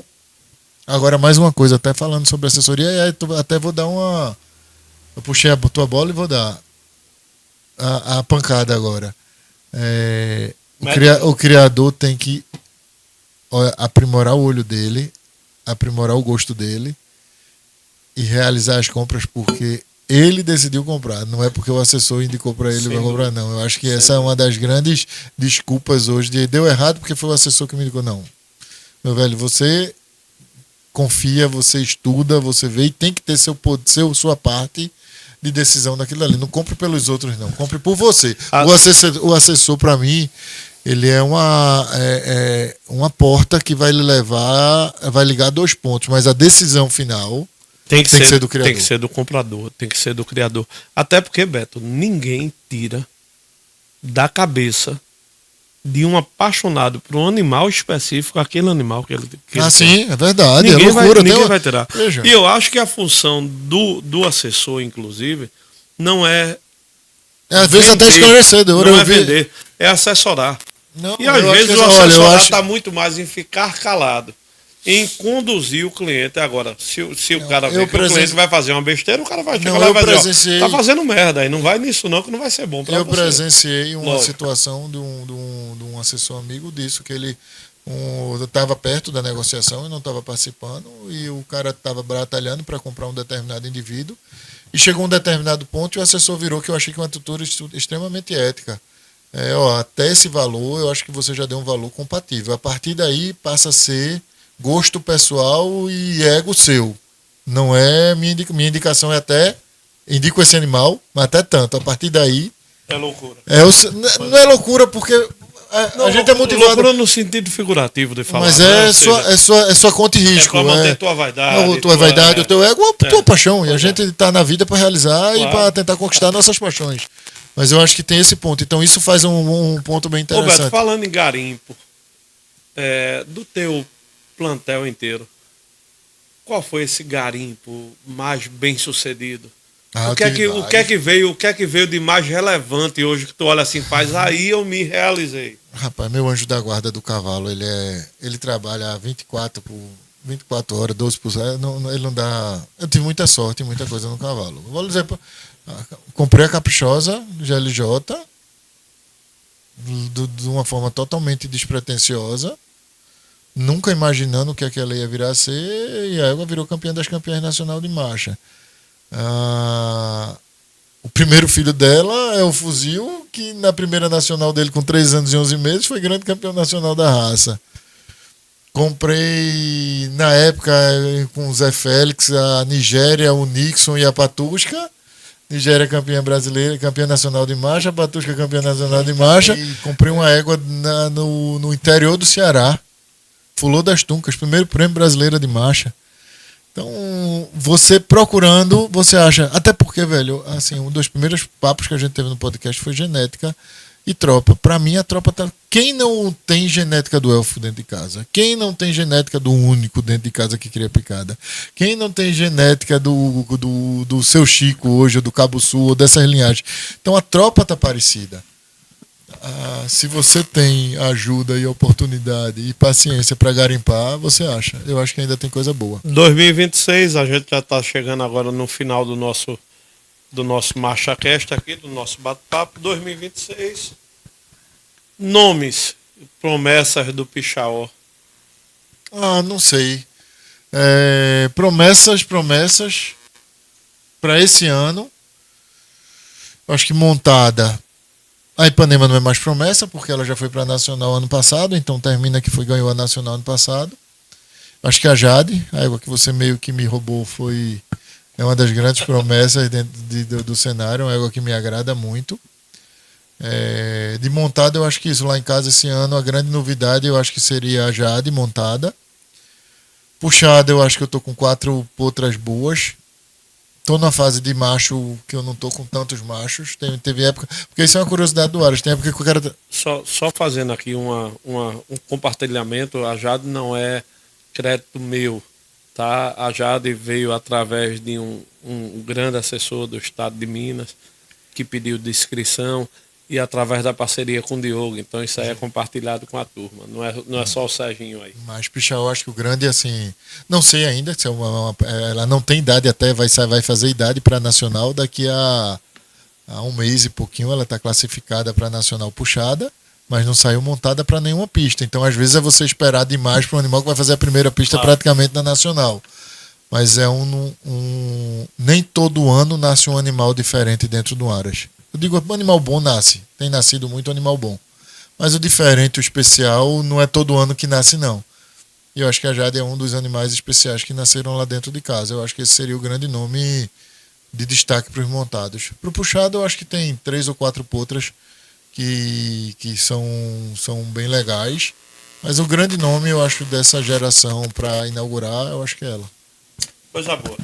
Roberto, para finalizar, eu gostaria de agradecer Só isso. Tanto eu quanto o Diogo, temos uma gratidão enorme. Eu nunca tive nenhuma vez no teu Aras para tu não me receber com esse sorriso largo que você tem, de verdade, gente, com um carinho muito específico. Eu me sinto literalmente em casa. Me sinto abraçado por você. Duda, eu senti falta da Duda sentada aqui com a gente, mas a gente vai ter a oportunidade ainda de fazer um bate-papo com ela aqui. O Roberto, hoje em dia, eu acho que talvez a tua maior realização não foi o fato de você estar no cavalo, mas talvez o fato de você estar no cavalo com toda a tua família dentro dele. Eu acho que isso daí é um feito de poucos homens. O cavalo me ajudou a manter a família mais perto e a família me ajudou a chegar mais longe com o cavalo. Pois é, veja que coisa maravilhosa. Portanto, meu irmão velho, como eu sempre falo. Obrigado a você também pelo convidado. E eu queria muito que você chegasse sempre aos pontos mais altos. É o que eu desejo para você. Então, estamos trabalhando, não é fácil não. Ajeita aquele sino lá que eu quero bater ele muitas vezes. E espero você lá dia 29 e 30, tô lhe aguardando lá, viu? E a turma toda aí, fiquem ligados. Todos vocês. A grande live, convido o povo. Dia 29 e 30, dia 29 online, dia 30 presencial lá no Aras Pichaó. O Brasil todo presencial lá? Brasil todo não cabe não, né? Mas... Até porque senão minha esposa vai me matar, porque toda vez ela pergunta para quantas pessoas organizou o evento. Eu não tenho nem ideia. Pode ser que venha 10 ou pode ser que venha 200. Então, vai ser uma festa linda. Eu aguardo todos vocês. A gente está fazendo com muito carinho. Selecionei, cada dia que passa, o sentimento que eu tenho é que a tropa está melhor do que o ano anterior. Estou bem feliz com o que está dentro de casa e espero que passe essa imagem e tenha essa percepção que vocês também tenham, se agradem do que vão ver. Betão, você quer falar mais alguma coisa? O microfone é seu, a casa é sua. Não, tô tranquilo. Só lhe agradecer e lhe parabenizar, Sérgio. Pessoal, venham conhecer o Pichaó. Venham conhecer. Qualquer criador do estado de Pernambuco, vão falar o que eu vou falar. Sinônimo de qualidade o tempo todo. Obrigado, Betão. Abraço, obrigado. Obrigado por tudo. MarchaCast, o podcast do Manga Larga Marchador. Parceria exclusiva Cadência Marchador e Prime Marchador, diretamente do berço genuíno da marcha picada.